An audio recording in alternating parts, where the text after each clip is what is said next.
File 13. Chapter 8. The Outlying Pickets of the New World. Our friends at home may well rejoice with us, for we are at our goal, and up to a point, at least, we have shown that the statement of Professor Challenger can be verified. We have not, it is true, ascended the plateau, but it lies before us, and even Professor Summerlee is in a more chastened mood. Not that he will for an instant admit that his rival could be right, but he is less persistent in his incessant objections, and has sunk for the most part into an observant silence. I must hark back, however, and continue my narrative from where I dropped it. We are sending home one of our local Indians who is injured, and I am committing this letter to his charge, with considerable doubts in my mind as to whether it will ever come to hand. When I wrote last, we were about to leave the Indian village where we had been deposited by the Esmeralda. I have to begin my report by bad news, for the first serious personal trouble — I pass over the incessant bickerings between the professors — occurred this evening, and might have had a tragic ending. I have spoken of our English-speaking half-breed Gomez, a fine worker and a willing fellow, but afflicted, I fancy, with the vice of curiosity, which is common enough among such men. On the last evening, he seems to have hid himself near the hut in which we were discussing our plans, and being observed by our huge negro, Zambo, who is as faithful as a dog, and has the hatred which all his race bear to the half-breeds, he was dragged out and carried into our presence. Gomez whipped out his knife, however, and but for the huge strength of his captor, which enabled him to disarm him with one hand, he would certainly have stabbed him. The matter has ended in reprimands. The opponents have been compelled to shake hands, and there is every hope that all will be well. As to the feuds of the two learned men, they are continuous and bitter. It must be admitted that Challenger is provocative in the last degree, but Summerlee has an acid tongue which makes matters worse. Last night, Challenger said that he never cared to walk on the Thames embankment and look up the river, as it was always sad to see one's own eventual goal. He is convinced, of course, that he is destined for Westminster Abbey. Summerlee retorted, however, with a sour smile, by saying that he understood that Millbank Prison had been pulled down. Challenger's conceit is too colossal to allow him to be really annoyed. He only smiled in his beard and repeated, "Really, really," in the pitying tone one would use to a child. Indeed, they are children both, the one wizened and cantankerous, the other formidable and overbearing, yet each with a brain which has put him in the front rank of his scientific age. Brain, character, soul. Only as one sees more of life does one understand how distinct is each. The very next day we did actually make our start upon this remarkable expedition. We found that all our possessions fitted very easily into the two canoes, and we divided our personnel, 6 in each, taking the obvious precaution in the interests of peace of putting one professor into each canoe.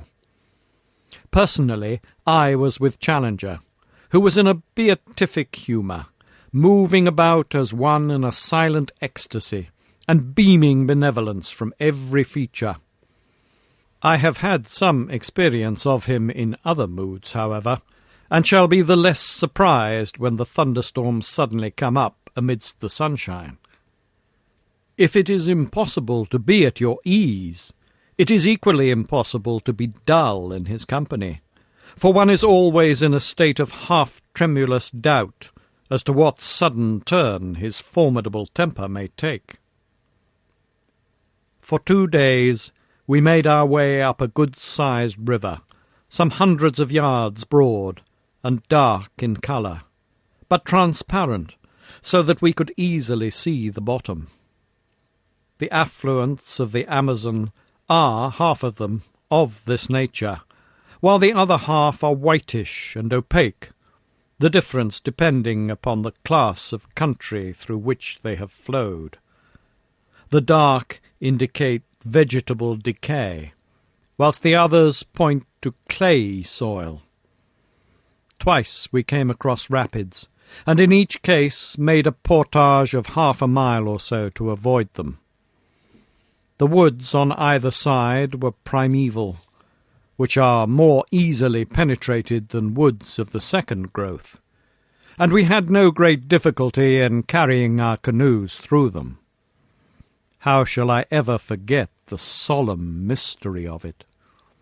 The height of the trees and the thickness of the boles exceeding anything which I in my town-bred life could have imagined, shooting upwards in magnificent columns, until, at an enormous distance above our heads, we could dimly discern the spot where they threw out their side branches into Gothic upward curves, which coalesced to form one great matted roof of verdure, through which only an occasional golden ray of sunshine shot downwards to trace a thin, dazzling line of light amidst the majestic obscurity.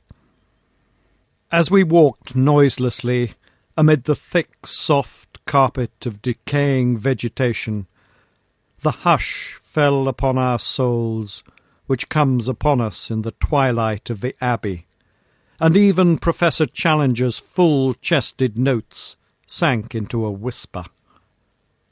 Alone, I should have been ignorant of the names of these giant growths, but our men of science pointed out the cedars, the great silk cotton trees, and the redwood trees, with all that profusion of various plants which has made this continent the chief supplier to the human race of those gifts of nature which depend upon the vegetable world, while it is the most backward in those products which come from animal life. Vivid orchids and wonderful coloured lichens smouldered upon the swarthy tree-trunks, and where a wandering shaft of light fell full upon the golden alamander, the scarlet star-clusters of the taxonia, or the rich deep blue of ipomea, the effect was as a dream of fairyland. In these great wastes of forest, life, which abhors darkness, struggles ever upwards to the light. Every plant, even the smaller ones, curls and writhes to the green surface, twining itself round its stronger and taller brethren in the effort. Climbing plants are monstrous and luxuriant, but others which have never been known to climb elsewhere learn the art as an escape from that sombre shadow, so that the common nettle, the jasmine, and even the jacintara palm tree can be seen circling the stems of the cedars and striving to reach their crowns. Of animal life there was no movement amid the majestic vaulted aisles which stretched from us as we walked, but a constant movement far above our heads told of that multitudinous world of snake and monkey, bird and sloth, which lived in the sunshine and looked down in wonder at our tiny, dark, stumbling figures in the obscure depths immeasurably below them. At dawn and at sunset the howler monkeys screamed together, and the parakeets broke into shrill chatter. But during the hot hours of the day, only the full drone of insects, like the beat of a distant surf, filled the ear, while nothing moved amid the solemn vistas of stupendous trunks, fading away into the darkness which held us in. Once, some bandy-legged, lurching creature, an anteater or a bear, scuttled clumsily amidst the shadows. It was the only sign of earth life which I saw in this great Amazonian forest. And yet there were indications that even human life itself was not far from us in those mysterious recesses. On the third day out, we were aware of a singular deep throbbing in the air, rhythmic and solemn, coming and going fitfully throughout the morning. The two boats were paddling within a few yards of each other when we first heard it, and our Indians remained motionless, as if they had been turned to bronze, listening intently, with expressions of terror upon their faces. "What is it, then?" I asked. "Drums," said Lord John carelessly. "War drums. I've heard them before." "Yes, sir, war drums," said Gomez, the half-breed. "Wild Indians, bravos, not mansos. They watch us every mile of the way. Kill us if they can." How can they watch us?" I asked, gazing into the dark, motionless void. The half-breed shrugged his shoulders. The Indians know. They have their way. They watch us. They talk the drum talk to each other. Kill us if they can." By the afternoon of that day, my pocket diary shows me that this was Tuesday, August the 18th. At least 6 or 7 drums were throbbing from various points. Sometimes they beat quickly, sometimes slowly, sometimes in obvious question and answer, one far to the east, breaking out in a high staccato rattle, and being followed after a pause by a deep roll from the north. There was something indescribably nerve-shaking and menacing in that constant mutter, which seemed to shape itself into the very syllables of the half-breed, endlessly repeated. "We will kill you if we can. We will kill you if we can." No one ever moved in the silent woods.